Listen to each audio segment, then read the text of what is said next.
ha az ember nem a cigánysággal kapcsolatosan végez feladatokat, bármilyen is legyen a szakmája, akkor úgy alapvetően azt gondolják róla, hogy nem cigány.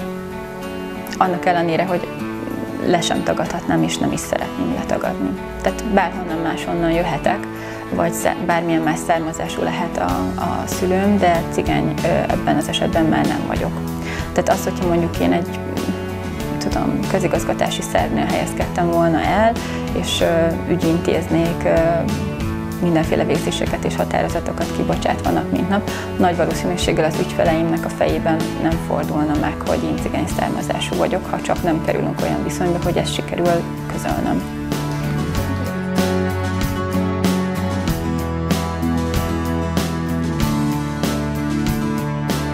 Egy állati nagy családból érkezem, szerencsére, viszont én vagyok a legkisebb gyerek a családban, és 10 évvel később érkeztem, mint az összes többi tesóm, akik úgy nagyjából egy időben, tehát hogy 1-2-3 év korkülönbséggel születtek. Az egyik nővérem szerzett még érettségit rajtam kívül, és én vagyok az első diplomás a családban, egyelőre az utolsó is azóta. Szüleim, amikor úgy döntöttem, hogy jogász leszek, már akkor is támogattak ebben a döntésemben, illetve látták, hogy általános iskolától kezdve, hogy nagyon jól tanulok, és ezt nyilván ki kellett használni. Az én szüleimnek a legnagyobb problémát és a fejtörést is egyben nyilván az anyagiak előteremtése okozta. Már hamar kiderült, hogy sokkal jobb képességekkel rendelkezem, abszolút szerénytelenül, mint az összes többi osztálytársam. És az, hogy egyrészt osztály első, utána pedig iskola első tanuló voltam, az nagyon csúnyán jött ki, és most finoman fogalmaztam. Hát nyilván nem a gyerekek találják ki, hogy miért a cigánylány a legjobb az iskolában, vagy a legjobb az osztályban, és hogy ez nekünk rossz, hanem valahonnan a szülőtől, nagyszülőtől, bármilyen rokontól, a családból ered ez a gondolat. Bármennyire is személyes most ez a megfogalmazás és ez a téma, amiről beszélek, elmondhatom, hogy a faluban ez egy téma volt, hogy miért támogatnak engem ennyire a tanárok. Miért van az, hogy én kapok piros pontot, és nem valamilyen presztízsel rendelkező gyereknek, vagy a szülőnek a gyereke az, aki kicsit előnyben részesül, mondjuk abból a szempontból, hogy elviszik versenyre. Itt teljesítmény alapú volt. Abszolút objektívan látták a tanárok azt, hogy kit visznek, kit támogatnak jobban, kit tolnak jobban előre. Ez nem tetszett nekik. Hát nagyon boldog voltam, tehát azért ez egy álomnak a megvalósulásának, illetve az első szakasza volt annak, hogy én beléphettem az egyetem kapuján. Tele félelmekkel, meg aggályokkal, hogy akkor biztos jó lesz ez nekem, meg hát nagyon, nagyon sok új információ volt, és hát sajnos ebben így sokan nem tudtak támogatni, vagy elmagyarázni dolgokat. A gimnáziumi osztályomban is egyedül voltam, szóval ezt már úgy nagyjából meg lehet szokni. Soha nem bántottak az egyetemen a származásom miatt, viszont hát jogon azért lehet találkozni néha előítéletes tanárokkal és professzorokkal is.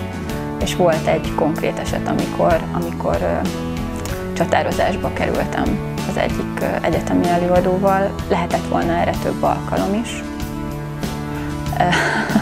De ez az egy konkrét volt, amikor úgy éreztem, hogy muszáj fölállnom és megszólalnom, mert itt most már azért komoly dolgokról van szó, és nem hiszem, hogy 70-80 embernek a téveszmékkel való etetése az megfelel az egyetemi oktatás kereteinek.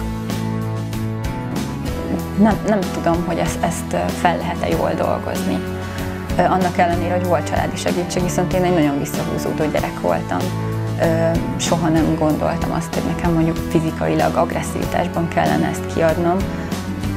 Próbáltam otthon ezt megbeszélni, én mindig elmondtam, hogy mik történtek az iskolában. Nyilván nem csak szóban történtek ilyen bántások, volt, hogy kirúgták alólam a széket, meg még elég durva cifra dolgok. De hát túl lehet élni. Hát itt vagyok, szóval a motivációból nem vett el ez az érzés. Nyilván személyiség kérdése is, vagy személyiségfüggő, hogy hogyan hat az emberre. Ott van a küszöbön, vagy ott lebeg emellett a lemorzsolódásnak a lehetősége is. Az én esetemben nem ez történt. Nehéz megélni jól egy-egy pillanatot, nehéz úgy kezelni egy-egy pillanatot, és most mondok egy teljesen érthető példát erre. Amikor mondjuk bíróságon tárgyalunk, vagy minisztériumban tárgyalunk és egyeztetünk, és tudom, hogy milyen körülmények között élő cigány gyerekek sorsáról folyik a diskurzus, és hogy mennyire nem látják a döntéshozók és azok az emberek, akikkel tárgyalunk, hogy milyen az ő életük, vagy hogy nézhet ki egyáltalán egy cigány gyerek, akkor szinte látom a megdöbbenést a szemükben, amikor megjelennek egy tárgyalóteremben, vagy egy hivatali helyiségben, ahol egyeztetünk. Hogy na hát, van egy feltehetőleg cigánynő, aki itt van, és azért ül le velünk egy asztalhoz, mert cigány gyerekekről beszélünk. Nehéz dolog ez jól kezelni. Egy országban élünk. Az együttélésünk határozza meg az ország sorsát, és ezzel együtt az egyének, a családok sorsának a haladását is. Azt gondolom, hogyha közösen cselekszünk a jövőnkért, akkor utána bátran tekinthetünk vissza a múltunkra, mert hogyha nem zárjuk ki egymást ebből a közös cselekvésből, akkor mindenképpen előnyére válik mindkét félnek, a többségi társadalomnak és a kisebbségnek is bármilyen tekintetben is, akár cigányságról, akár másmilyen kisebbségről beszélünk.